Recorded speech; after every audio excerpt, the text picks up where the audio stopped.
Hello and welcome to the first training video for Sound at PBC. This is the first video in a series and it's for new Sound team members who are interested in volunteering. It's for existing Sound team members who want to improve their mix and maybe clarify some technical jargon along the way, and for sound engineers who are technically proficient but would like some insights from a musician. So first video will cover balance and what we should be listening for when we're changing faders. My experience is mostly in studio environments, so recording stuff from home, doing kind of mixes for clients. My degree was in music technology, but all that kind of studio stuff is relevant for live sound, both front of house and live streaming. There are a few exceptions to that I'll cover a bit later. So this first video will cover the essentials of balancing levels. Won't get too technical. If you nail your levels, you're about 80% there towards a finished mix. The later videos will cover more technical stuff, so your EQs, reverbs, dynamic processing, so compressors, limiters, gates, but those are things that won't need adjusted too much between services, and hopefully I'll get them set up optimally so that they won't need to be changed too much. But if they do need changed, it's good to know what you're actually controlling. Okay, so here we are in a software I use called Logic Pro X on my Mac. I use this to record and to mix. We use a PreSonus system at PBC, which looks similar, and because we're just talking about levels today, we're not going into the nitty-gritty of how PreSonus actually works. This will do the job for explaining it. So this guide will help for both front of house mixing and live stream mixing. So we're using a song here that I recorded back at uni. My friend wrote it and we've been given permission to use it. I've done some processing on it already, so you can see some EQ curves here already on, and some compressors and a gate, and I have the mix in mono. So our systems at the minute at PBC are mono mixes, which isn't ideal, but it's what we're working with at the minute. So I've got this all in one channel on the stereo out. So we're going to talk about 7 steps to an initial mix. So number 1, I would go through and solo each of the instruments and listen out for any clicks, rattles or hums. So go through listening to each one.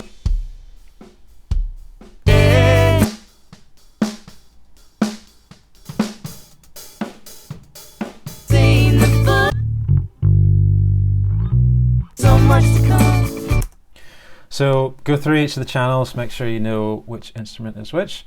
So step number 2 is make sure that no channel is clipping. So the rule number 1 of using any kind of digital processor in audio is that digital distortion is bad. So we don't want that level coming anywhere near 0 mark. So we want our level to be coming in about -6 max. So I'll check all these, make sure your fader is at 0 when you're checking these, and have a look at each of the lights to see if any of them go above -6. We ain't seen nothing yet. You left a mark in my heart so that I can't forget. We ain't seen the fullness of your power. So they're all pretty much right there. If any of them were coming in too hot, too high, you can turn the gain down at the top.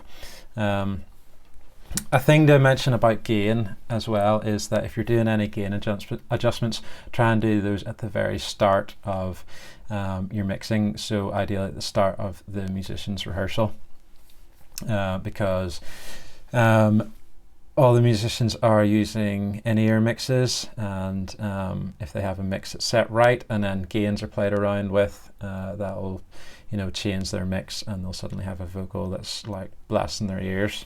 So try and adjust gain early on and then just use levels the rest of the time. Step 3, bring all your faders down. So kind of bring all these down to the bottom and then bring your most important channel up. So our lead vocal is always our most important channel of audio, and we want to bring it up so that it's going to the stereo out bus for our mixes, and we want to bring the level of that up so that our level is coming in about minus 18 dB. This is all part of gain staging. Nothing yet. You left a mark in my heart so that I can't forget. We ain't seen the fullness of your power. There's still so much. Okay, so that lead vocal is coming in about minus 18, and from there we can build on. So step 4, bring all the other instruments up, balancing with the lead vocal, and bring them up in order of importance. We'll talk about that after our 7 steps to initial mix. So here I'm just going to bring up the other instruments and mix them with that lead vocal. We ain't seen nothing yet. You left a mark in my heart so that I can't forget. We ain't seen the fullness of your power. There's still so much to come. There's still so much to come. We ain't seen nothing yet. You left a mark in my heart so that I can't forget. We ain't seen the fullness of your power. There's still so much to come. There's still so much to come. We ain't seen nothing yet. You left a mark in my heart so that I can't forget. We ain't seen the fullness of your power. There's still so much to come. There's still so much to come. We ain't seen nothing yet. You left a mark in my heart so that I can't forget. We ain't seen the full. Okay, so once you're happy enough with that, step number 5 is check that you're not going above minus 6 dB on your master channel. So if I play that again and just watch this level here. We ain't seen nothing yet. You left a mark in my heart so that I can't forget. We ain't seen the fullness of your power. Okay, so that's looking pretty healthy. That's why we start off with our lead vocal at minus 18. So we don't want a mix to be peaking into the red. So we start off at a healthy level and then bring instruments up. Step 6 would be just take a quick break. So take your headphones off, get up, have a little walk around. Basically you can't mix when your ears are fatigued. So just be aware of that. And after you've taken a quick break, step 7 is have a listen. So have a listen through and adjust. And one thing to bear in mind is that at this stage, try not to turn things up too much. Try to turn other elements down instead of turning things, because if you just keep turning things up, your master bus will start to overload and then you'll go into distortion. So I'll go through this again and make some small tweaks, but try not to turn any elements up too much. We ain't seen nothing yet. You left a mark in my heart so that I can't forget. We ain't seen the fullness of your power. There's still so much to come. There's still so much to come. We ain't seen nothing yet. You left a mark in my heart so that I can't forget. We ain't seen the fullness of your power. There's still so much to come. There's still so much to come. Okay, and that is our 7 steps to an initial mix finished. So I'm happy enough with that. Okay, a few more things to note with the difference between a live setting and a studio setting. Obviously what I recorded there that we listened to was very clean playing. It was recorded by mostly pro musicians with multiple takes and editing. So that is very different than what we have on a Sunday morning. We have live musicians who are mostly non-professionals, and they're following a worship leader. So in that sense, there's ways that people will play differently in a live setting. So for example, the way Ian plays piano when he's playing live will be different to what he plays in the studio. And likewise, if I was leading a band from guitar, I'll play things differently than what I would if I was playing in a studio. So the worship leader's instrument is kind of the driving instrument that is usually the most solid, and all the other elements in the band will be following that lead instrument. So for that reason, I would have the worship leader's instrument a bit higher in the mix than you normally would in a studio environment. Okay, so I talked about bringing up channels in order of importance when you're bringing up levels. So I'm going to talk about those instruments that are basically the priority of what should be heard the best. So number one is the lead vocal. So it's important that you know who is the lead vocalist on that particular song. Sometimes it changes. Sometimes one of the girls who are doing backing vocals will maybe sing lead vocals in a particular song. Make sure if that's happening that you know. Also in that kind of number one bracket is if there's an instrument that's taking a lead, like a violin intro, that should be number one on the priority.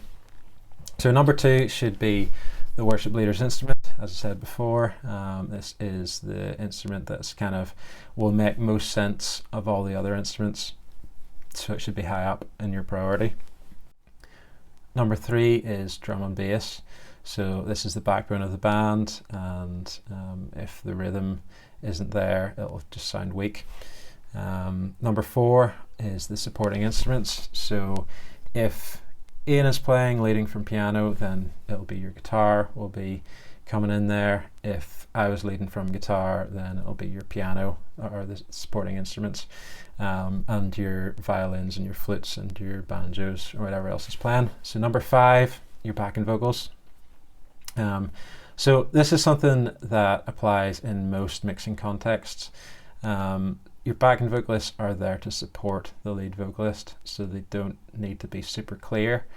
They do need to be there and present, but your main vocalist, your lead vocalist, should be up front, and those backing vocalists, sometimes they can be a little unsure of their parts, or come in maybe a word late or something, but they're just there to support, and they shouldn't be on par with the lead vocalists, and that will give the nicest sound overall.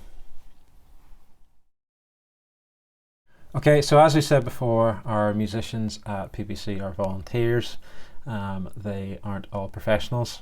So because of that, sometimes there'll be some elements that you'll need to turn down. Sometimes a better mix isn't being able to hear every musician. So here's a little list of things to look out for to turn down. So pitchy violins and guitars and vocals, things that are out of tune, have a listen out for those, and they may need turned down. Backing vocalists singing in unison. So sometimes you have two girls who are singing the same line, the same melody in unison. What sounds better is if one of them sings a harmony, but often they will sing in unison, and actually that isn't always the most pleasant sound. So what I would do in that case is choose one of them to emphasize and use the other one just to support it, because when they're equal in level, it doesn't sound that great. So another one is just look out for if a song is too high for a particular vocalist. You may need to turn them down.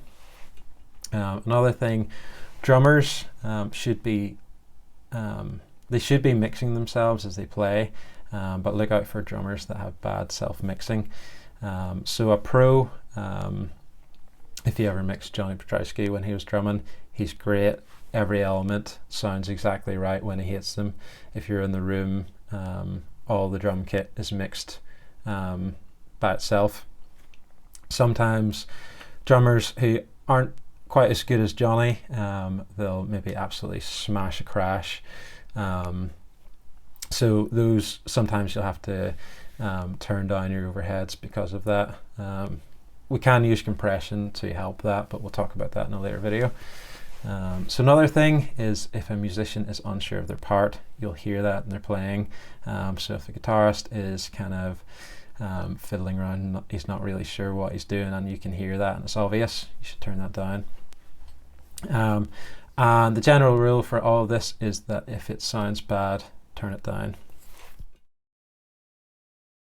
There's some level changes to keep in mind when you're mixing, and things that are just generally good to be aware of. So electric guitarists, so myself and Corin, we use effects pedals that vary in level, and ideally these pedals are set optimally. So for example, I'll use a boost pedal for a particular intro or solo part where it really needs to stick out, so you won't necessarily need to move a slider for that, but that's just good to be aware of, and hopefully those pedals are set right, so that it sounds better in the mix. Another thing to look out for is that sometimes drummers will use brushes, so they'll be playing with sticks and then maybe the next song they'll switch to brushes, and that'll be a totally different level. So I'm not talking about hot rods, they're specifically made for playing quieter. Brushes are for playing a particular style, kind of made for jazz, I think, but sometimes in church a country shuffle will be played in the snare with brushes. That'll be a lot quieter in level to using sticks, so you may need to boost the drums slightly. Okay, another one is mic technique. Most singers don't have proper mic technique, probably myself included, so just look out for the mic here and all over the place. You may need to adjust levels accordingly. Okay, and also input levels may change week to week depending on the particular instrument that's being used. So for example, Lindsay's bass is a jazz bass with single coils. It has quite a weak signal. Ian's bass is an active bass with humbuckers. It has a lot of signal, so the gains will need to be changed there, so that's something to look out for. And also singers, for example, I sing pretty quietly. I don't project particularly well, whereas Ian sings really loud. So that's just something to be aware of with your levels week to week. A little disclaimer to all of that is that mixing isn't a science. If you think that a song should be led by piano, then turn the piano up. If it's obvious that it's a particular type of song, it may need a slightly different mix for that.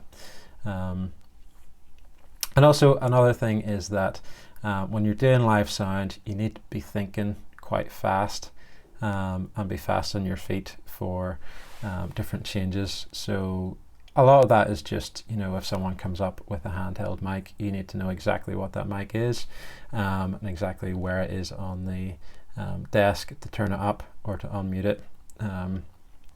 And that can all be helped by using groups and different things, but we'll look at that maybe in person or with a separate video on the PreSonus system on ways to kind of use it so you're using it as efficiently as possible.